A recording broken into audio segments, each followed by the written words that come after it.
Buongiorno, and welcome to Will and Dorie's 2014 Italian adventure. In this video, I'll tell you all about our amazing trip to Venice and the Veneto region of Italy. It was an unforgettable vacation and a wonderful time for us to reconnect and celebrate our 10th anniversary in one of the world's most romantic cities. I'll tell you about some of the historic sights that we saw, talk about our ride in the iconic Venetian gondola, show some of the many pictures we took around St. Mark's Square, share some masterpieces of Venetian art, talk about the awe-inspiring trips inside the Byzantine and Renaissance churches, and of course tell you about the delicious local cuisine that we ate. All in all, it was the trip of a lifetime, and I, for one, can't wait to go back. We started our journey flying out of Atlanta, and after a brief layover in Toronto, we were on our way to Venice, arriving Saturday morning. We stayed at the lovely Hotel Galleria, a bed and breakfast located at the Accademia Bridge on the Grand Canal. This is Albergo, the hotel manager. He gave really great restaurant recommendations. Our room was small and had no air conditioning, but the view of the bridge from our window more than made up for it. The best part, however, had to be the breakfast. Every morning we had homemade croissants with apricot jelly, brioche bread, coffee and yogurt brought to our room. It was the perfect way to start our day. The first day was rainy, but we didn't let that stop us.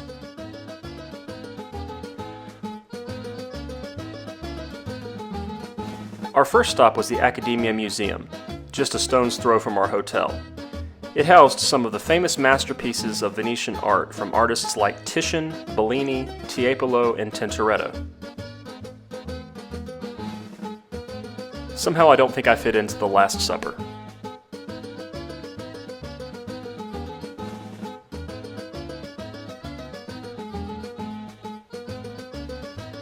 We spent the rest of our day just wandering around this iconic city, amazed at every turn by the elegant decay of this city frozen in time.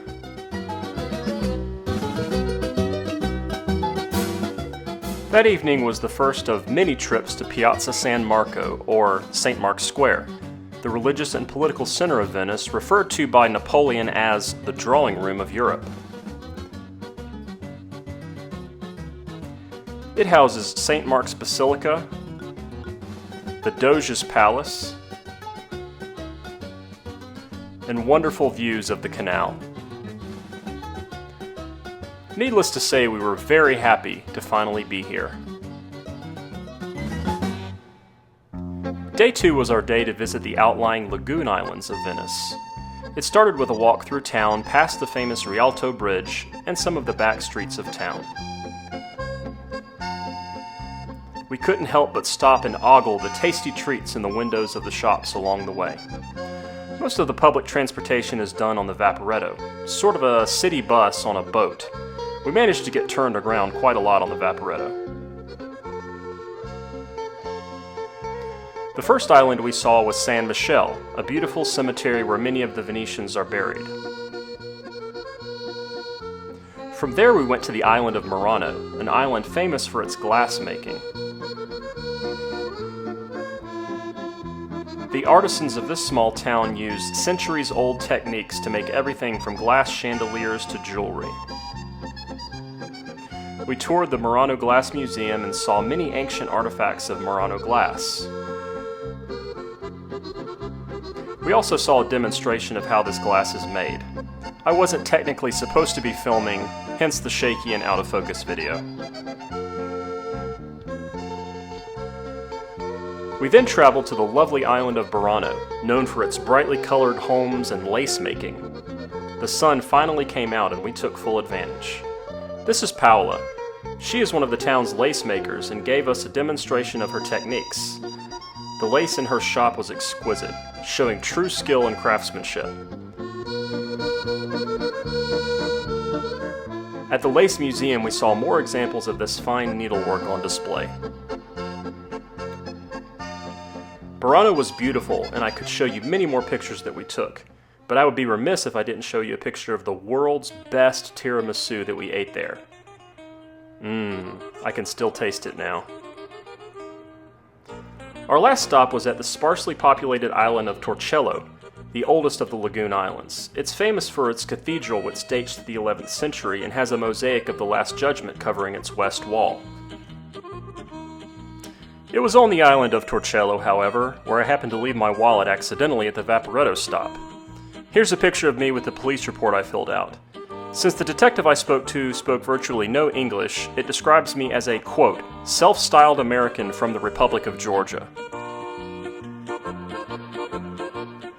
The night got better, though, when we returned to Venice and took our ride on the gondola through the canals of the city. This experience was every bit as romantic and captivating as it has been described in the movies.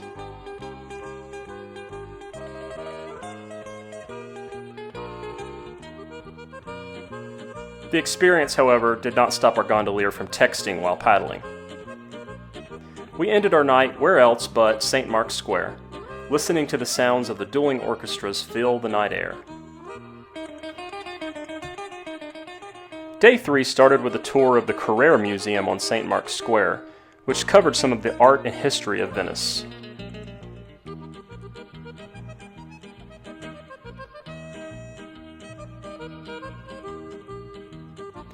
We then went to my favorite stop on our entire visit, St. Mark's Basilica. This cathedral is known for its ornate Byzantine architecture and gold mosaics which cover the entire interior of the church. It was built in part to show off Venice's wealth and power. We were fortunate enough to be in the basilica at the exact time when the light is just right to show off the gold mosaics in their most shimmering states of glory. This is the altarpiece, which holds St. Mark's relics. It's solid gold and holds thousands of rubies, pearls, and sapphires. The treasury contained a unique selection of Byzantine artifacts.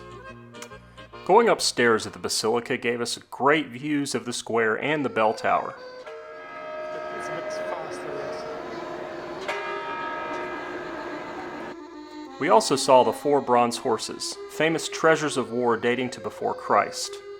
Technically speaking, we weren't supposed to take photos here, hence the shaky picture. Adjacent to the basilica is the Doge's palace. The Doge was sort of the elected king for Venice, and he held immense political power.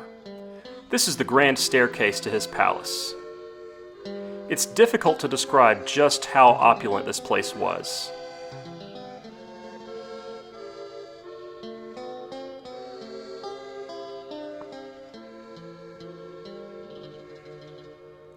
It even had its own armory and attached prison.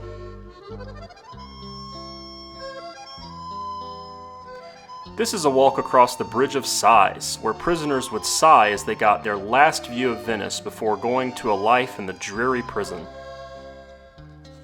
Across the canal, we got some breathtaking views of Venice from the bell tower at San Giorgio Church.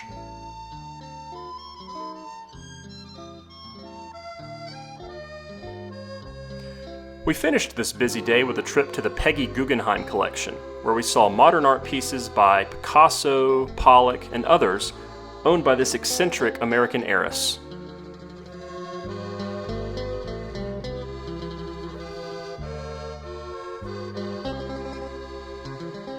Day 4 was our day trip away from Venice. We took the train to Padua, where we saw the Scrovegni Chapel. The chapel has frescoes by Giotto that date to 1305. These frescoes, showing the life of the Virgin Mary and the life of Christ, are considered to be some of the most important masterpieces of Western art, where Giotto's biblical figures are full of life and emotion and look nothing like the Stoic figures displayed in medieval art. We were only allowed 15 minutes in the chapel, and photos were strictly prohibited, but it was definitely a highlight of the trip. Padua is a university town of some 60,000 students. It was a welcome change from the mass of tourists of Venice. While there, we visited the Cathedral of St. Anthony, and we ate some of the best cannoli ever made. From Padua, we traveled to Verona, made famous in popular culture as the birthplace of Romeo and Juliet. This is a 2,000-year-old Roman arena where they still have 25,000 patrons show up every night for opera during the summer. In fact, there are Roman ruins everywhere. While Romeo and Juliet were fictional characters who never really existed, some brilliant entrepreneur decided that this was actually Juliet's house and her balcony, and thousands flocked to this spot every year to leave love letters to her. We managed to squeeze our name on this crowded wall of lovers' scribbles. Shakespeare folklore aside, this was a gorgeous town and definitely a place I'd like to visit again sometime. Sadly, all good things must come to an end, but we wanted to finish our last day in Venice with trips back to some of our favorite spots. We walked through the Rialto Produce Market, the Fish Market. Yummy. Finally, we made our way to the Frari Church. This church also did not allow photos, but we tried to sneak in a few just because the art was so beautiful. It was home of Titian's famous Assumption and also Donatello's John the Baptist. We got to see some more locals and went back to St. Mark's during one of its frequent floods. At least Dorie wasn't afraid to get a little wet.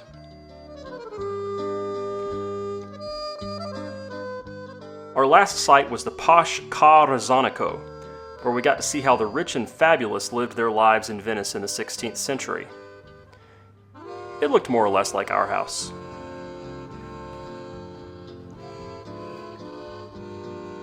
To end the day, we went to the top of the Campanile for a view of Venice from 200 feet in the air.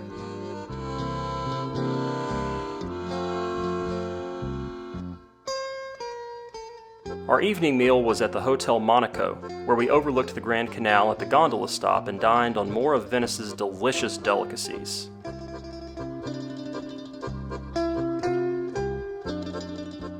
To end our evening, we went to see a Baroque concert played at one of the old churches in town. The acoustics in the building made the music just soar. All told, it was a wonderful vacation and an anniversary we will never forget. See you next time.